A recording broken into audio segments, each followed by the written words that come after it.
नमस्कार मंडळी, welcome back to my channel Gapshap बँडेड। चला तर पाहूया श्री रामचरितमानस या पुस्तकाचा पुढचा भाग। हे राजा, मी तुला एवढ्यासाठी मनाई करतो की हा प्रसंग कोणालाही सांगितल्यास तुझे मोठे नुकसान होईल। हे माझे सत्यवचन समज। हे प्रताप भानू ऐक, ही गोष्ट जाहीर करण्याने किंवा ब्राह्मणांच्या शापाने तुझा नाश होईल, इतर कोणत्याही कारणाने नाही। अगदी ब्रह्मदेव आणि शंकर हे सुद्धा तुझ्यावर रागवले तरी तुला मृत्यू येणार नाही। राजाने मुनीचे पाय धरून म्हटले, हे स्वामी, खरेच आहे। ब्राह्मण आणि गुरुच्या क्रोधापासून बचाव कोण बरे करणार सांगा। जरी ब्रह्मदेव रागवले तरी गुरु वाचवतो, पण गुरु रागवले तर जगात कोणीही वाचविणारा नाही। जर मी तुमच्या म्हणण्याप्रमाणे वागलो नाही तर खुशाल मला मृत्यू येईल, मला त्याची काळजी नाही। पण माझ्या मनात एकच भीती आहे, ती म्हणजे ब्राह्मणांचा शाप भयंकर असतो।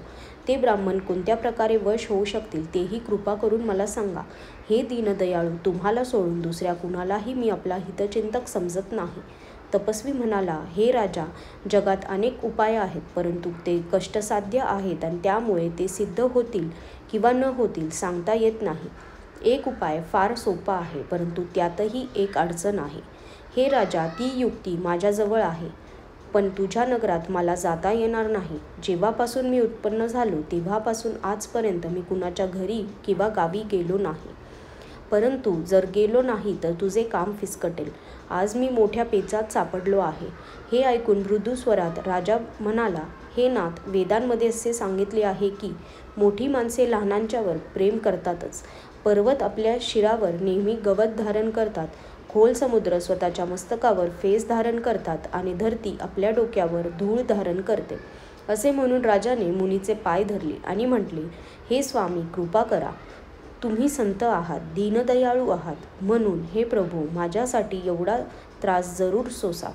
राजा आपल्या पूर्ण अधीन झाला आहे हे पाहून कपटी तपस्वी म्हणाला, हे राजा ऐक, मी तुला खरे सांगतो, या जगात मला काहीही कठीण नाही।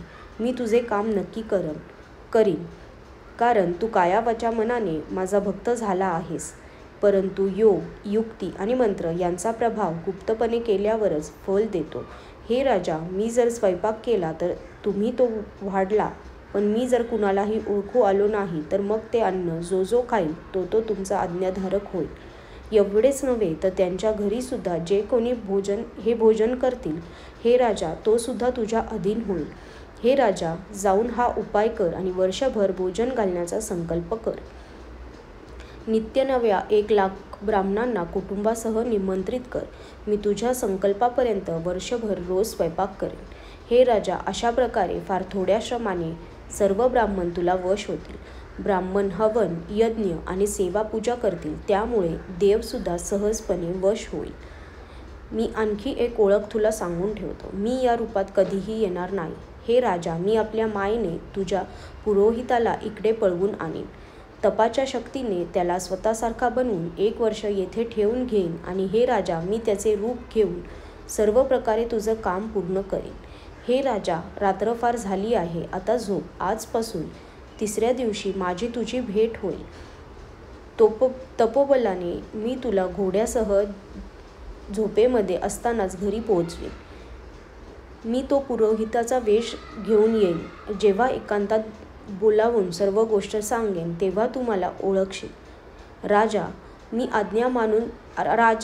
आज्ञा मानून झोपी गेला आणि तो कपटी तपस्वी आसनावर जाऊन बसला। राजा थकला होता, त्याला फार गाढ झोप लागली, पण तो कपटी कसा झोपणार, त्याला फार काळजी वाटत होती। त्याच वेळी तेथे कालकेतू नावाचा राक्षस आला। त्याने डुकराचे रूप घेऊन राजाची दमछाक केली होती।